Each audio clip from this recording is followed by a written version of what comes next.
हठात ए दी जण कौन ପାଇଁ झगड़ा लागिले। हेलो गाइज वेलकम करछि मोर गोटे नुआ मिनी ब्लॉग को मु आपनकर मिस्टर पवित्र।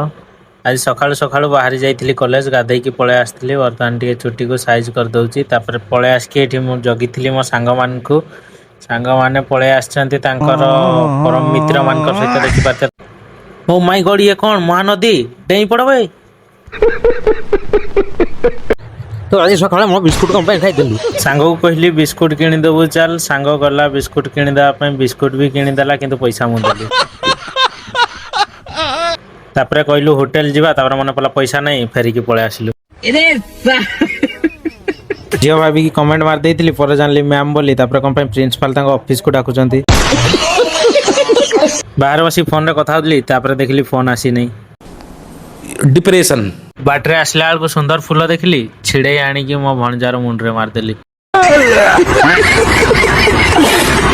आज ब्लॉग टी को एतिरे रखछि भल लागिथिले फॉलो करो भल न लागिले मन नंबर 500 टका फोन पे करो।